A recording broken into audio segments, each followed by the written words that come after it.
சங்கீதம் 124 1ஆம் வசனம். மனுஷர் நமக்கு விரோதம் எழும்பின போது கர்த்தர் நமது பக்கத்தில் இராவிட்டால். அருமையான வசனம். இந்த வசனத்தில் ஆண்டவர் என்ன சொல்கிறார்னா, நாம் கர்த்தர் நம் பக்கத்தில் இல்லாமல் போனால் நாம் மனிதர்களால் விழுங்கி இருப்போம்.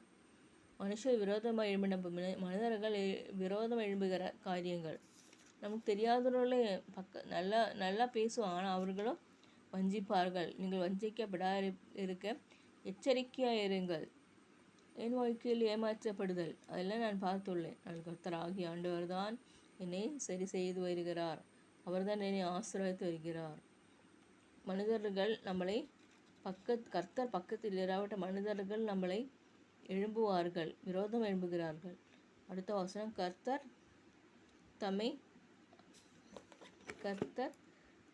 தாமே நமது பக்கத்தில் இராவிட்டால். கர்த்தர் தாமே நமது பக்கத்தில் இராவிட்டால், கர்த்தர் நமக்கு பக்கத்தில் இராவிட்டால் இவர்கள் விழுங்கி இருப்பார்கள். அவர்கள் கோபம் நம்மை எரிகையில் நம்மை உயிரோடு விழுங்கி இருப்பார்கள். ஆகவே இந்த வருஷத்தில் நம்ம என்ன யோசிக்கிறோம்னா, கர்த்தராகிய ஆண்டவர் இல்லை என்றால் நாம் வாழவே முடியாது. அவருடைய கிருபை இல்லாமல் நம்மளால் வாழ முடியாது. ஒரு பாடல் உள்ளது, கர்த்தாவை நம்முடைய கிருபை இல்லாமல் வாழ முடியாது ஐயா என்ற பாடல் உள்ளது. ஆகவே அவ்வாறாக நம் வாழ்க்கையிலும் வருகிற சோதனைகள், போராட்டங்கள், எதிரிகளால் சத்துருக்களால் வருகிற உபதிரவங்கள் நம் வாழ்க்கையில் கொடுக்கல் வாங்கல், அதாவது கிவ் அண்ட் டேக்கில் கூட பரிசுத்தமாக இருக்கணும். கிவ் அண்ட் டேக்கில் போய் எதிரிகளோட கடந்தனும் வாங்க வேண்டாம். அவர்களுடைய பானம் புசிக்க வேண்டாம். கர்த்தர் சொல்கிறாரு, உன் எதிரிகள் முன்பாக உன் தலை எண்ணெயால் அபிஷேகம் பண்ணுவேன். கர்த்தர் என் மேய்ப்பராக இருக்கிற நான் தாழ்ச்சி அடையேன். ஆக தாழ்ச்சி அடையாமல் இருக்க வேண்டுமானால் எதிரிகளுடைய பதார்த்தங்கள் ஒன்றும் புசிக்க வேண்டாம். கர்த்தர் நமது பக்கத்தில் இல்லாவிட்டால் அவர்கள் நம்மை உயிரோடு விழுங்கி இருப்பார்கள். நாம் மன்னிக்க வேண்டும். நாம் மன்னிப்போமாக. கர்த்தர் பார்ப்பார். Tit for tat is from God. அவர் செய்து கொள்வார். நீங்கள் சும்மா இருங்கள். கர்த்தருக்கு முன்பாக நீங்கள் சும்மா இருங்கள். அவர் உங்களுக்காக யுத்தம் செய்வார்.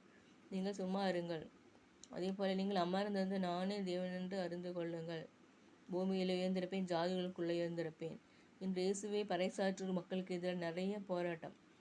ஆண்டவர் சொல்றார், உன்னை நான் நிலை நிறுத்துவேன், ஜாதிகளுக்குள்ளே உன்னை உயர்ந்த அடைக்கலத்தில் வைப்பேன் சொல்கிறாரு. வசனம் என்ன? சங்கீதம் 124 1ஆம் வசனம். கர்த்தர் நமக்கு விரோதம் மனுஷன் நமக்கு விரோதம் எழுப்பின போது கர்த்தர் தமது பக்கத்தில் இராவிட்டால் கர்த்தர் நம் பக்கத்தில் இராவிட்டால் இந்த உலகத்தில் நாம் வாழவே முடியாது. கர்த்தர் தான் நாம் பக்கத்தில் இருக்கிறார். அவர் உன்னை விட்டு விலகுவதும் இல்லை, உன்னை கைவிடுவதும் இல்லை. காலேபன் ஜோஷுவா தான் கனான் தேசத்துக்கு போனார்கள். மற்ற யாரும் போகவில்லை. அவர்கள் ஆண்டவரை தேடினார்கள். அவ்வாறாக அவர்கள் போனார்கள். ஆகவே நம் வாழ்க்கையிலும் நம்ம கர்த்தருடைய பாதத்தில் உட்கார்வோமாக. அவர் சொல்கிற கர்த்தர் மேல் பாரத்தை வைத்தார், அவருடைய ஆதரிப்பார். நீதிமான ஒரு போதும் தள்ளாட மாட்டார். கர்த்தரிடத்திலிருந்து ஒத்தாசை வரும். எனக்கு ஒத்தாசை வரும். பர்வதங்களுக்கு நேராக என் கண்களை ஏறெடுக்கிறேன் என்று நாம் சொல்ல வேண்டும். ஆசாஃபு, தாவீது, மோசே எழுதின சங்கீதத்தில் கர்த்தர் அற்புதம் செய்வாராக, அவர் அதிசயம் செய்வாராக. இன்றைக்கி ஒரு அற்புதம் ஐசப்பா எனக்கு செய்யுங்க ஜிபிப்போமாக. சத்ரு அட்கப்பட்டு போகும்படியாக உதவி செய்வார்.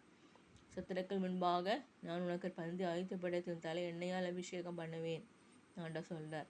ஆகவே கர்த்தர் நம் தலை நிமர செய்வார். நீ கீழாகாமல் மேலாவாய். நான் உன்னை உயர்ந்த அடைக்கலத்தில் உயர்ந்த ஸ்தானத்தில் வைப்பேன். உலகம் ஒன்றும் உனக்கு தரவில்லை என்றாலும் இயேசுவானவர் தருவார், ஒரு நாளைக்கு தருவார். கர்த்தர் உன்னை அறுத்தும்படிக்கு அவருடைய பலத்த கைக்குள் அடங்கியிருங்கள். ஆமீன். ஆமீன்.